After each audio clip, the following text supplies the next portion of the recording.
Es un tema que casi nunca he hablado. Lo he cogido casi fácil el tema. Pero bueno, estoy muy feliz por muchas cosas. Una, por ver la sala llena de nuevo, otro año. Feliz por eso. Feliz porque veo muchas caras conocidas. Y muy feliz porque veo caras no conocidas. Y eso también me pone muy feliz. Feliz porque de nuevo hemos logrado que este año los alumnos y exalumnos de Regenera sean los protagonistas de esta jornada. Y con muchas ganas de escuchar a Elizabeth, a Rosa y a Mario. Feliz también porque tenemos a una gran persona aquí que se llama el doctor Jorge Muñoz, que aparte de ser un excelente profesional, me gustaría definirlo como una excelente persona, porque le conozco desde hace muy poquito y para mí es un lujo real que estés aquí. Y feliz porque entre todos vamos a hacer una cosa bonita que ha dicho David, que es, vamos a ayudar no a que los niños de África puedan tener más cosas, que eso seguramente es menos importante, sino que los niños de África puedan tener quizá la opción de vivir y quizá la opción de tener un poquito más de salud. Y eso de verdad que me emociona. Así que vamos a ello con energía, que nos queda un día fantástico. Y como os he dicho, he escogido un tema del que hablé en el primer libro, Niños sanos, adultos sanos, junto con Jesús. Pero sí que es cierto que después de 2 años de la publicación del libro, hemos hablado en muchos sitios, hemos hecho entrevistas, hemos hecho conferencias, y siempre se ha tenido en cuenta más la parte de la gestación y del posparto como claves de la programación. Y es cierto, no es ninguna mentira esto. Pero en el libro lo decimos y quiero darle mucho más eco, mucho más voz a lo que, bajo mi punto de vista, es el periodo realmente más clave para la programación, que es la pregestación. Que de eso no hemos hecho tanto eco y creo que será interesante ver el por qué es tan importante este periodo para la programación de la futura salud. He estructurado la charla en 2 partes. Habrá una parte más científica, donde, pues, como sabéis algunos, pues me gusta coger estudios novedosos, explicar cosas de la fisiología, de mecanismos de función, de datos que nos dice la ciencia, en cómo, por ejemplo, el estado metabólico de mamá pregestación va a influir en la gestación y el posparto para la programación de la salud. Por tanto, una segunda parte, será una segunda parte más de ciencia. Y la primera parte, he querido ser valiente y voy a hablar del amor. De hecho, la neurociencia y la ciencia ya describen el amor en procesos enzimáticos y demás. Y eso me encanta. De hecho, es de las cosas que más me gusta. Transportar el amor al terreno científico, entender el qué y el cómo. Pero he dicho, hay que ser valientes. Porque hay que ser valientes para tomar decisiones en nuestra vida. ¿Cuántas veces habéis oído esto, no? Los alumnos. De hecho, pues vamos a hablar del amor desde un terreno más filosófico y desde un terreno de un campo que a mí me apasiona, que es la sistémica familiar.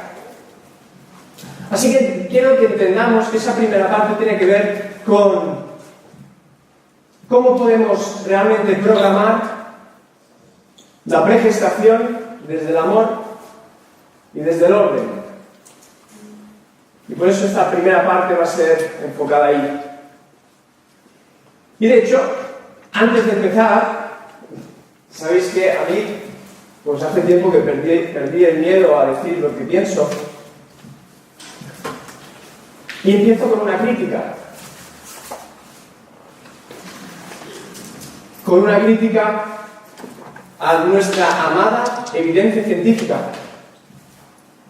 Porque la evidencia científica, nosotros Regenera somos colaboradores e investigadores en el Hospital Josep Trueta vivimos el terreno científico.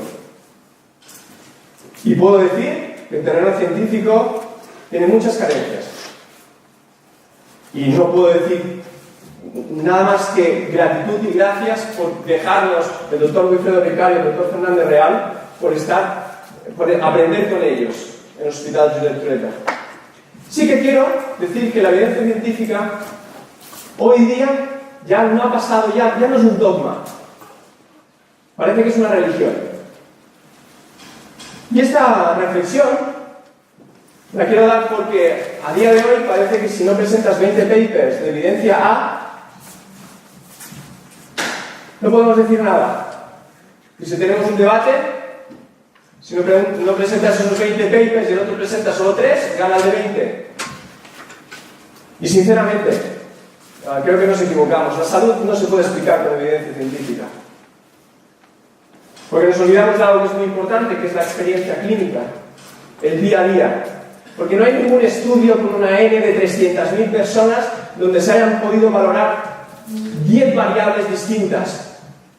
Como por ejemplo, medicación si es necesaria, alimentación, deporte, descanso, tomar omega 3, quitar el gluten.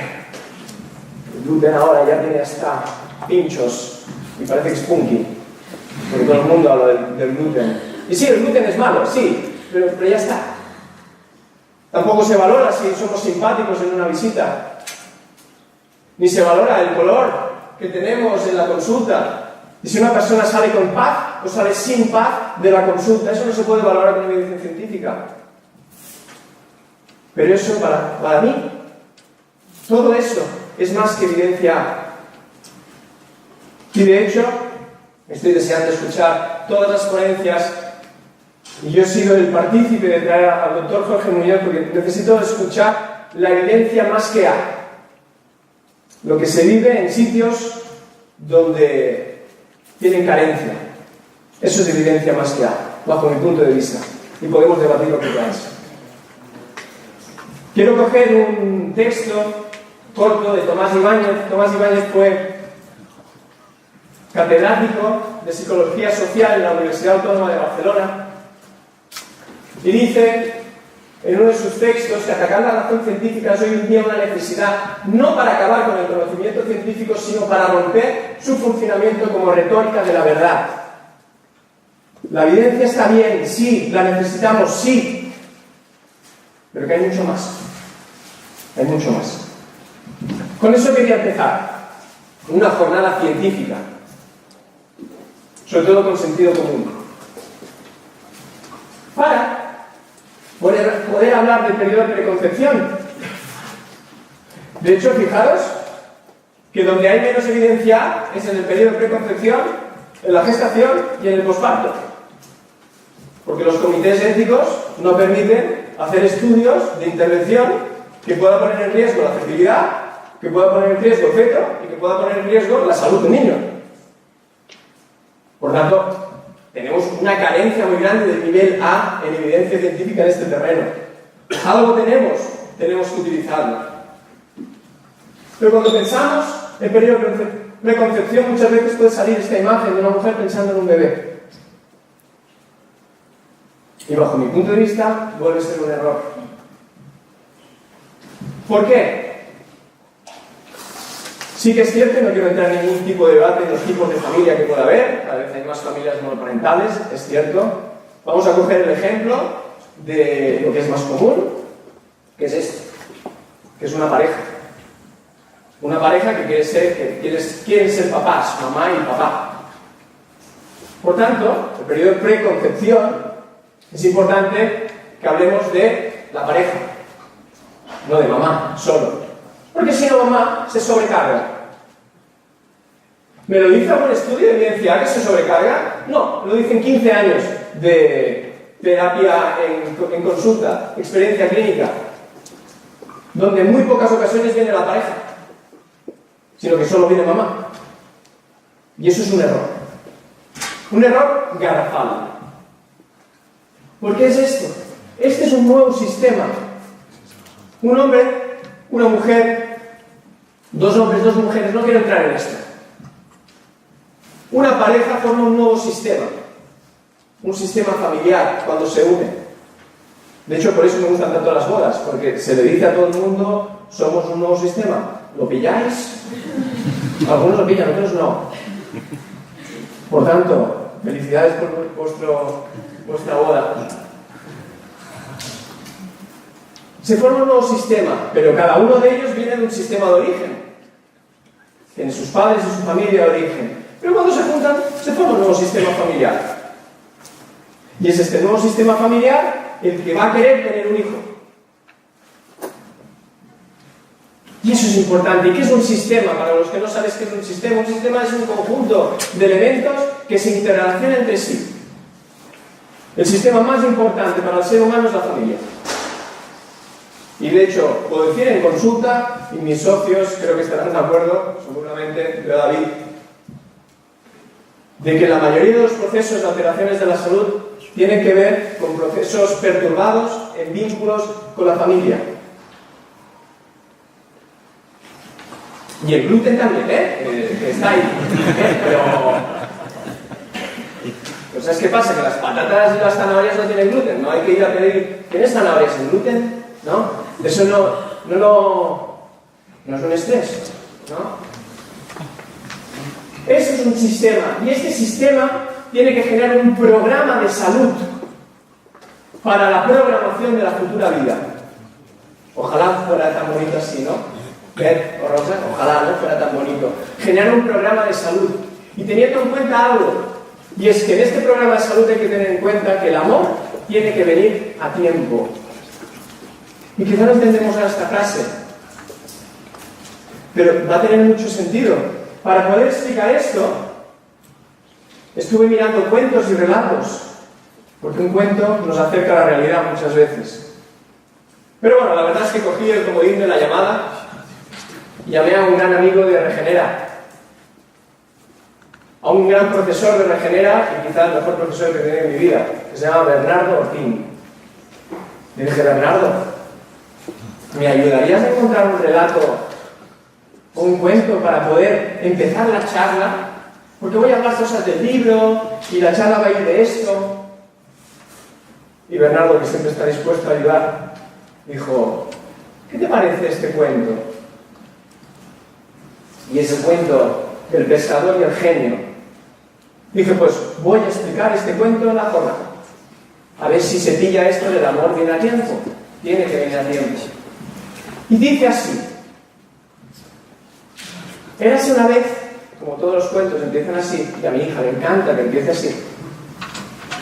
Había un pescador llamado Aladino que estaba pescando, lanzando su red al mar, y sacó una tinaja de cobre.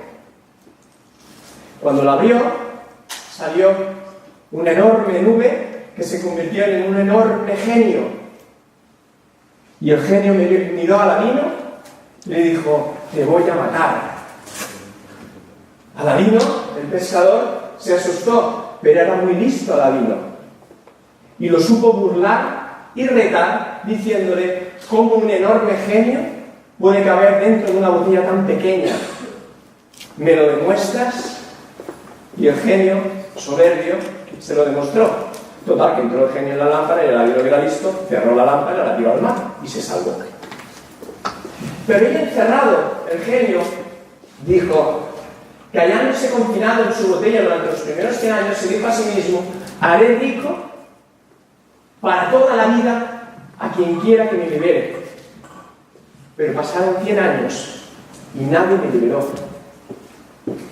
Después me dije, regalaré todos los tesoros ocultos en la tierra a quien quiera que me libere. Pero pasaron 400 años y nadie me liberó.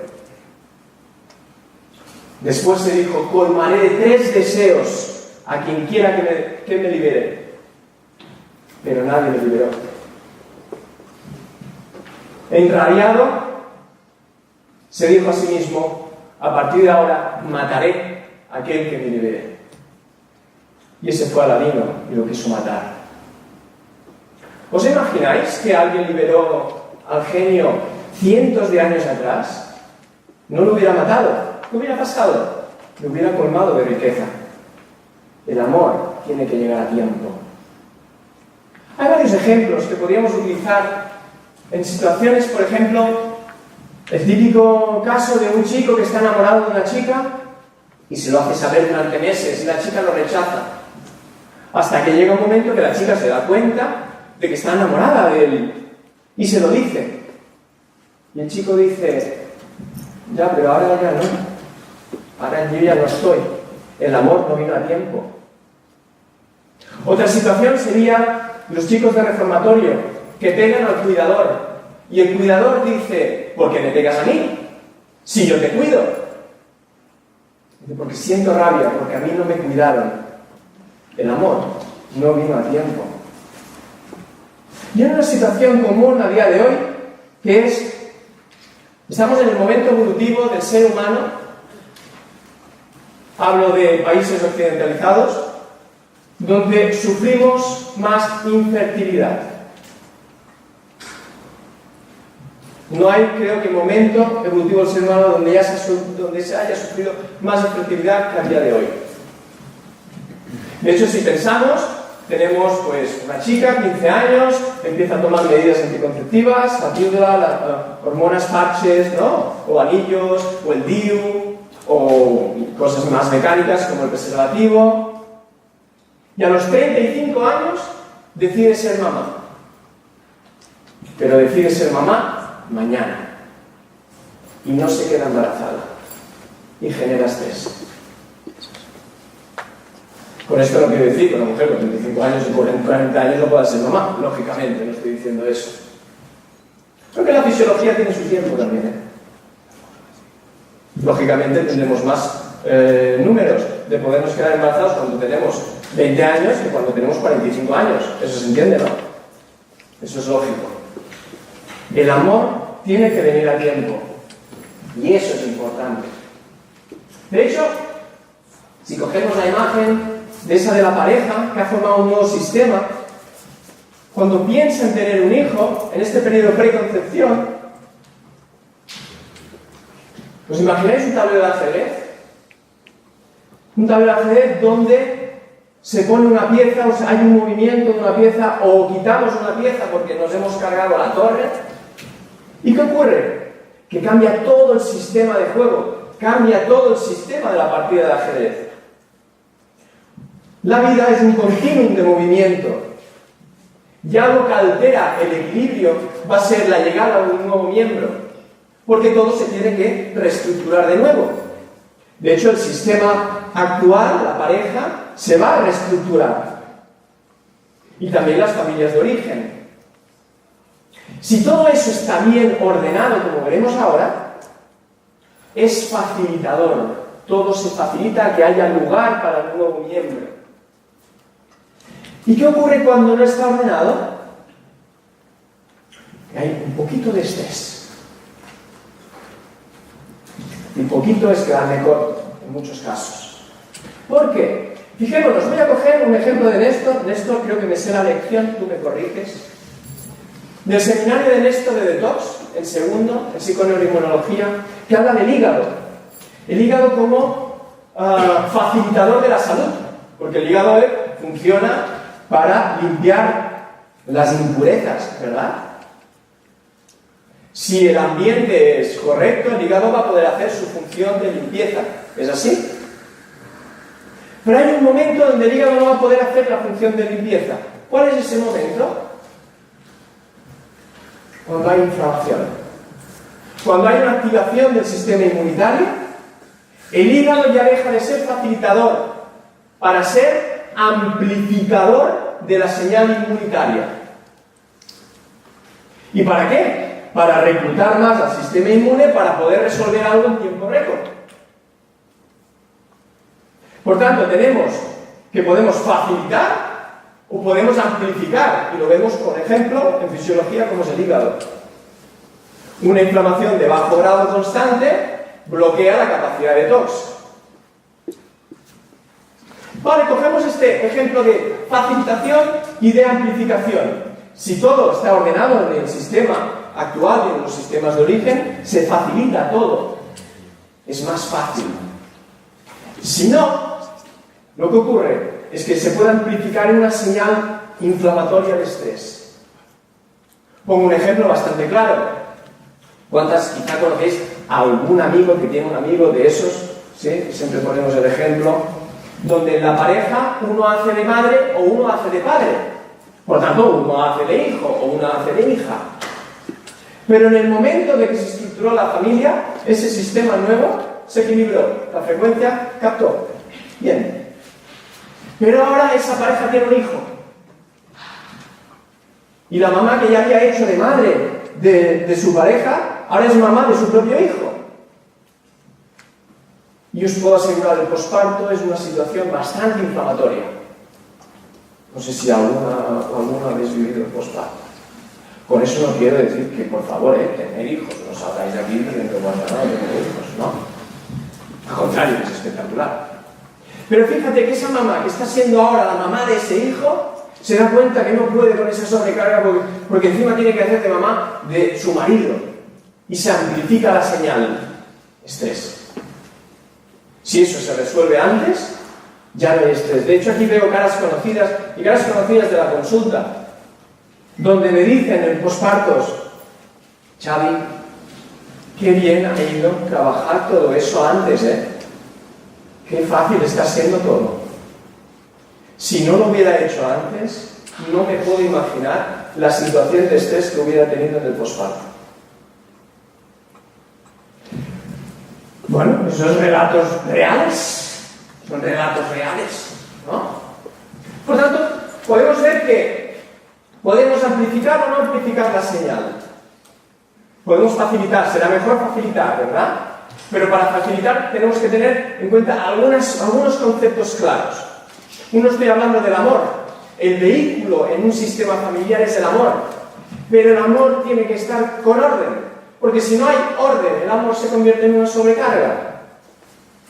Y por eso, autores como Bert Hellinger o Stefan Hauser dicen que con el amor solo no basta.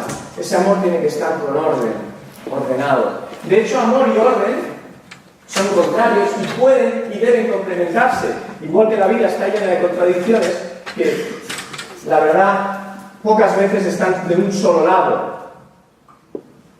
De hecho, lo interesante será entender que si la relación entre padres e hijos está perturbada, también está perturbada la capacidad de vincularse y de relacionarse. De hecho, esto se ve en consulta. Esto es la evidencia de la consulta. La evidencia de la consulta cuando hay una crisis en la pareja que en un tanto por ciento muy elevado tiene que ver con patrones aprendidos de los sistemas de origen. De hecho, también tenemos que entender que el amor entre el padre y la madre es el campo de cultivo común para el amor a sus hijos. Igual que nuestros padres era el campo de cultivo para entender el amor en nuestra vida, también será el campo de cultivo este futuro papá y esta futura mamá para el amor hacia sus hijos. Y cuanto más ordenadito todo esté, todo irá bien. De hecho, hay que ser muy valientes. ¿Por qué? Porque fijaros que para que una relación de pareja tenga éxito, cada miembro de la familia tiene que abandonar su sistema de origen. Y cuando se dice abandonar, no es en sentido negativo. No hay que dar una patada en el culo a nuestro sistema de origen, por favor. No es eso.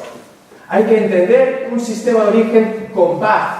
Soy adulto y puedo crear mis propios dogmas, mis propios principios. ¿Por qué? Porque me juntaré con una pareja que va a tener también sus principios. Y tenemos que generar un nuevo contrato, una nueva frecuencia. Y si esta frecuencia no está, va a haber estrés. Y del bueno. Y del bueno. De hecho, en consulta se ve esto, y esto es una frase que la he visto mucho en la consulta, cuando trato parejas. Mi familia está bien, pero la de mi pareja está fatal. Eso literalmente es veneno para la pareja. De hecho, hay un medicamento que es hacer una reverencia y decir: yo te honro a ti y a tu carga, la cual es solo tuya. Yo solo soy tu pareja. De hecho, Joan Garriga, que quizá algunos conocéis, tiene un libro, un fantástico libro, que se llama El buen amor en la pareja, que habla de que la pareja se trata de dos adultos que comparten su vida. compartir la felicidad. La felicidad es con lo bueno y con lo malo. O lo menos bueno. Depende cómo se interprete lo malo. ¿Se entiende? Si todo va en orden, si todo está en orden, hay respeto, el sistema de origen está ordenado, yo tengo paz con ese sistema de origen y tengo paz con el sistema actual que he formado, va a ser facilitador y va a ser literalmente el primer nutriente para la programación de la futura salud. Orden y amor. De hecho, me viene a la cabeza un caso de una pareja que estoy tratando actualmente en Mallorca. Mallorca, un sitio donde llueve mucho, quiero decir, no lo habían dicho eso. Oje, de verdad, llueve un montón este año. Y esta pareja venía porque le habían hablado, que quizá yo le podía ayudar sobre el tema de la fertilidad, porque llevan 3 años buscando, todas las pruebas salían positivas y que estaban desesperados y que me fueran a ver. Bueno, los conocí, una pareja encantadora, y hablando, les expliqué, bajo mi punto de vista, los porcentajes de lo que tiene que ver la fertilidad, tanto en la genética, en una pequeña parte es importante, como en el metabolismo, en la endocrinología, es un poco más importante, un poco más amplio, y con el sistema nervioso, que es igual o más importante que con el metabolismo. Entonces empezamos a hablar de los hábitos. La verdad es que, por ejemplo, comía entre un 60 y un 70% bastante saludable, muy bien. Pero cuando llegamos a más hábitos, él y ella fumaban un paquete al día, un paquete de tabaco. Ahí es cuando paramos la visita y les dije, mira, si hay una cosa que está evidenciada es que el tabaco genera infertilidad. Entonces, no sé a qué juguem, no sé a qué jugamos, ¿no? Entonces os emplazo a empoderaros, a pensar, a meditar realmente qué cambio queréis hacer en vuestra vida, pero que fumando la cosa no va a ir, no va a ir. Entonces, coger la ayuda que necesitéis y cuando realmente queréis hacer ese paso, me venís a ver. Lo curioso es que al cabo de 2 meses, cogieron la hora. Mira, a ver qué pasa. ¿Y qué pasó? Que solo vino ella. Ya empezamos con la frecuencia en la pareja. Bueno, pero ella venía motivada, porque había dejado de fumar. Él no. Pero estaba motivada. Bueno, felicidades por tu cambio valiente, sí, yo quiero cuidarme. Venga, pues vamos a masticar pequeñas cosas de la alimentación y vamos a ver el contexto emocional, cómo está. ¿Qué es para ti ser mamá? Entonces hicimos un ejercicio de visualización y ahí fue consciente ella de que había una parte de ser mamá, una lealtad hacia su familia de origen, tal como lo relató, es que necesito ser mamá porque necesito darle un nieto a mis padres. Eso no es muy sano. Regalar los hijos así como así. De hecho, hicimos pues, un pequeño ejercicio para generar más paz en esa sensación en la barriga y le expliqué que los abuelos disfrutan de los nietos, pero que no hace falta regalarlo, ¿no? Que son suyos. Se fue, bueno, lloró, se calmó y venga, va, nos vemos aquí un mes. Y al mes vino, pero vino con otra cara, vino distinta. Eso en terapia lo sabéis, ¿no? Habéis tratado a gente y cuando viene alguien dices, algo ha pasado, no sé qué, pero algo ha pasado. Y eso solo el tabaco, ¿no? ¿Y qué me dijo? Xavi, es que estoy muy bien. Digo, ¿estás embarazada? Y dice, no estoy muy bien. Digo, bueno, ¿qué ha pasado? Mira, me decidí a hablar con mi padre. Sus padres estaban separados, desde que era pequeñita ella, y tenía una relación con el padre que no acababa de vincularse bien. Y dice, decidí ser valiente a hablar con mi padre y explicarle que llevamos 3 años, que no podemos tener hijos, que hemos hecho muchas pruebas, que ha habido mucho estrés, porque todo eso se lo he escondido a mi padre. Y decidí hablar con él. Y ya por morbo dije, ¿qué pasó? Y dice, Pues, Xavi, lo que te voy a explicar es brutal. Porque mi padre me dice, hija mía, tu padre no es tonto. Y que este es amigo de este. Sí. Digo, a ver. Dice, yo ya sé que tú tienes problemas para tener hijos. Porque yo ya sé que estás estresado. Pero te voy a decir una cosa, cariño. Si no puedes tener hijos, tranquila. Por mí no tengas hijos, ¿eh? No pasa nada si no puedes tener hijos, ¿eh? De hecho, piénsate si quieres tener hijos, que es un follón, le dijo el padre. Y le dijo, bueno, papá, tú eres mi papá, ¿no? Tú... Dice, sí, sí. Así que tranquila. Y ya por más modo dije, ¿y qué tal? ¿Y cómo te sentaste? Dice, no veas la paz que tuve en mi barriga. Ahora no sé si quiero tener hijos. Dice, pero lo que sé es que quiero continuar cuidándome. Fantástico. Todavía dado un mes, a ver qué me cuenta. Quizás a separar, yo qué sé. Al final lo que quiero decir es que dicen que el inconsciente, los que saben mucho, dicen que el inconsciente comanda nuestra toma de decisiones hasta que es consciente. Por eso va también a hacer consciente lo que es inconsciente, porque entonces podemos tomar una decisión. Nuestro papel en la terapia tiene que ser hacer consciente lo que es inconsciente en muchas ocasiones. Esta es la primera nutrición del niño, la primera nutrición de una futura programación en la salud. Que no se habla, que ningún estudio científico te va a decir esto, y creo que es vital entenderlo. Luego, lógicamente, vamos a tener otra parte, la que os decía, la segunda parte, que es, no solo nos nutrimos de orden y amor, sino que nos nutrimos de cómo funciona el metabolismo y el estado metabólico de mamá y de papá. Y de hecho, por eso, mi locura en querer estudiar la placenta, la fisiología de la placenta, el órgano que muchos pediatras y ginecólogos decían hace muchos años que estudiar la placenta era el paradigma del aburrimiento científico. Y hay gente que hasta se la come, y bueno, en fin, no entro. Entonces, cada vez sabemos un poquito más, y esto, para que os hagáis una idea, los que no lo conocéis, la placenta se forma a través del trofoblasto, y esta es la parte, el trofoblasto se diferencia en dos capas, que es el citotrofoblasto y el sincitiotrofoblasto. Ole tú, después de amor, estos nombres van muy bien, para encajarlo. Y esta es la parte más externa de la placenta, para quedarnos bien claros. Y esa parte externa de la placenta tiene dos membranas, una que toca a mamá y una que toca la parte del feto. ¿Y para qué me cuentas esto? Porque yo me pregunté, ¿pero cómo se nutre un bebé dentro de la barriga de mamá? Tiene que ser algo más complejo que el cordón umbilical y ya está, ¿no? Y entonces nos encontramos a varios investigadores que dicen, espérate, que hay un sistema de transporte de nutrientes en la placenta.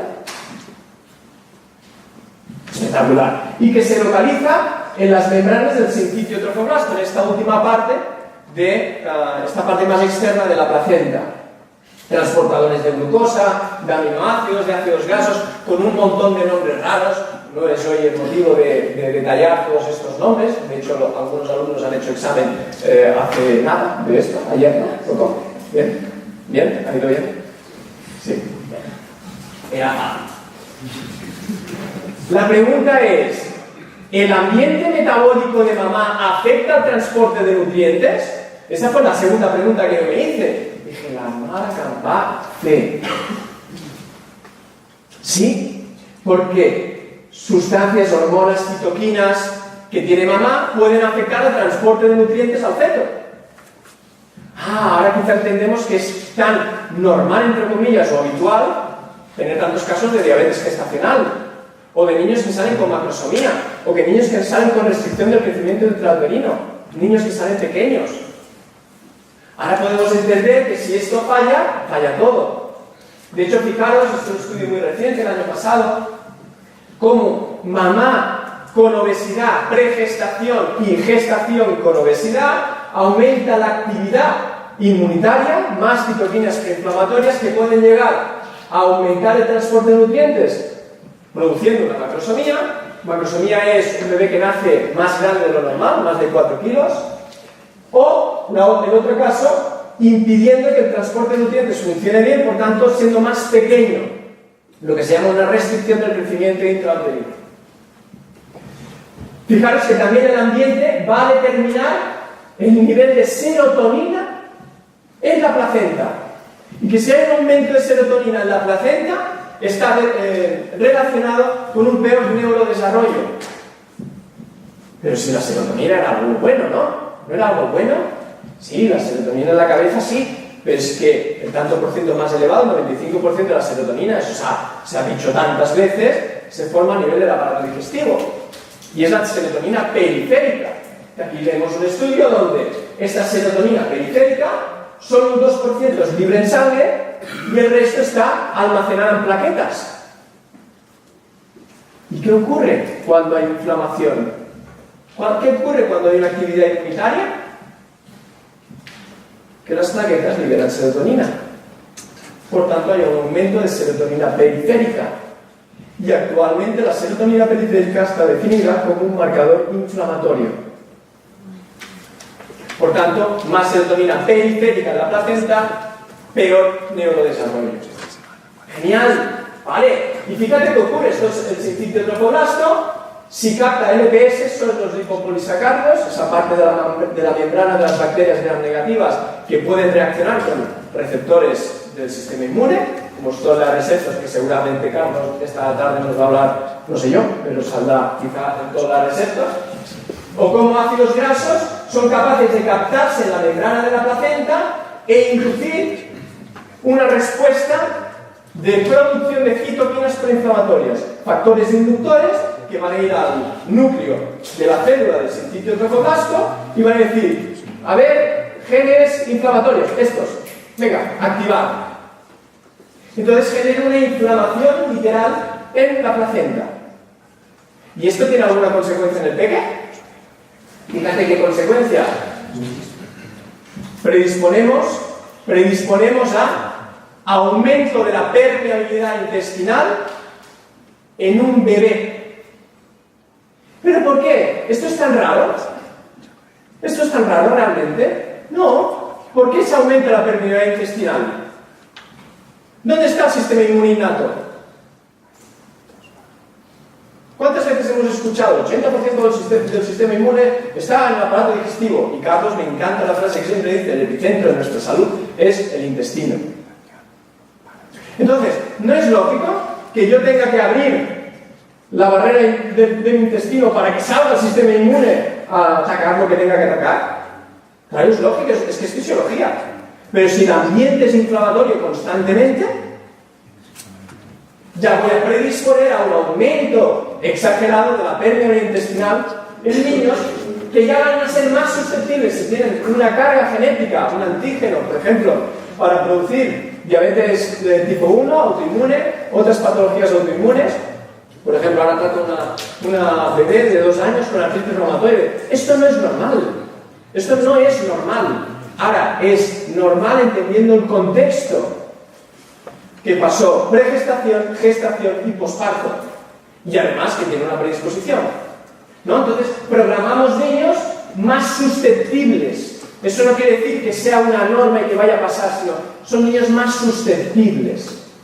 ¿Ok? Y eso es programación. De hecho, fíjate, si va tan lejos, que la inflamación en la placenta puede inducir a que un niño, un bebé, tenga una predisposición mucho más alta a presentar hígado graso no alcohólico. ¿Me estás diciendo que un bebé ya va a presentar una predisposición al hígado graso no alcohólico siendo bebé? No, es que fíjate que te digo ahora. ¿Sabes qué es esto? Esto se llama arteriosclerosis y aterosclerosis. Arteriosclerosis es el endurecimiento de la arteria y aterosclerosis la formación de una placa de ateroma en las arterias. Y Wilfredo Ricard nos preguntó en el máster, ¿sabéis a qué edad se han encontrado placas de ateroma en el ser humano? ¿En qué edad? Lo más jodido es que se encuentran placas de ateroma en los fetos. Uy. Pero esto será un estudio. Bueno, si ponéis en PubMed aterosclerosis and fetal development, salen 880 entradas. Por tanto, cada vez sabemos que el estado metabólico de mamá va a inducir a que ya la programación de la patología cardiovascular esté allí. De hecho, estos estudios, os pongo dos, ¿no? De todos esos que había. En los estudios cogen niños que han muerto, han abortado, o niños prematuros que no han sobrevivido, y las primeras 3 horas y media, post-mortem, analizan las arterias y ven placas de ateroma. Será importante pregestación, hacer un programa de salud para que mamá se cuide y ahora vamos con papá. Fijaros, este estudio es interesante. Inflamación, esto es en ratas, sí. Inflamación, más citoquinas proinflamatorias de la placenta, hipometilación de genes proinflamatorios. ¿Y qué significa hipometilación? Que están abiertos. Y esto ya está relacionado con inflamación, es decir, genes inflamatorios en células glía, en neuronas madre, en las mamás de las neuronas del cerebro de los niños, de los nenes, de los fetos. Por tanto, peor neurodesarrollo, incremento, programación de patología psiquiátrica. ¿Y papá? ¿Tiene algo que decir? Oh, yo no me cuido, yo también estoy embarazado. Pero de cerveza. A mí me da igual. No, campeón, no. No, campeón, no. ¿Por qué? Porque el material genético del esperma parece que influye en el desarrollo de obesidad en el futuro adulto. La fecundación, en la fecundación se creía que había una demetilación completa de todos los genes, de todo el DNA, y que luego había un patrón de metilación. Eso me lo explicó fantásticamente David.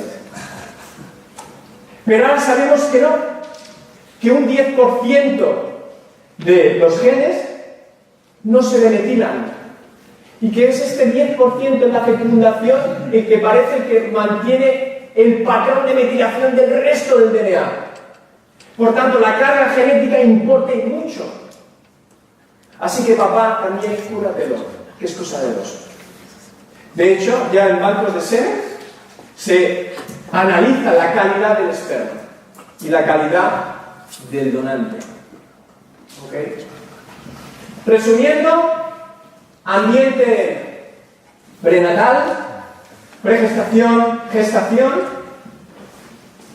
He nombrado la restricción del crecimiento intrauterino, que es algo muy común, y para que veáis algo novedoso, que eso está en estudio en el Hospital Josep Trueta por el doctor pediatra, el doctor Abel López Bermejo, que dice: datos, la restricción del crecimiento intrauterino es la causa de mortalidad y morbilidad más grande que hay actualmente en países desarrollados, y que cuando un niño nace pequeño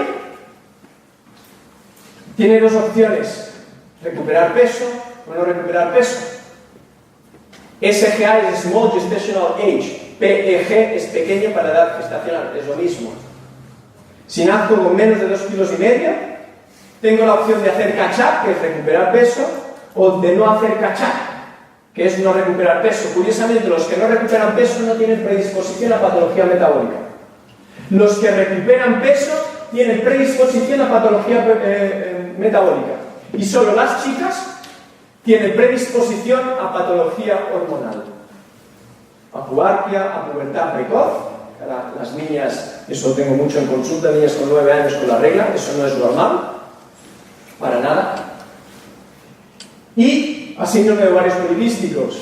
¿Y qué mira el doctor Abel López Bermejo? Fíjate, niños que hacen catch-up, comparado por AGA, es adecuado para la edad gestacional. Cuando se compara, vemos grasa abdominal, insulina en ayunas, ratio neutrófilos linfocitos y porcentaje global de grasa, hasta niños de 4 años. ¿Y qué ven? Que los que hacen catch-up, más porcentaje de grasa, más porcentaje de insulina en ayunas y más actividad del sistema inmune. Pero no es a los 4 años, sino cuando vemos a los 8 años, pasa exactamente lo mismo. Y además se mide la adiponectina, que es una adipocitoquina que sensibiliza al receptor de insulina, pues hay menos adiponectina. Los niños que hacen catch-up. ¿Y por qué unos niños hacen catch-up y otros no? De momento no lo sabemos, no sé si tú, Jorge, lo sabes, pero de momento no se sabe. De hecho, la línea de investigación del doctor Abel López Bermejo están estudiando por qué unos hacen y por qué otros no.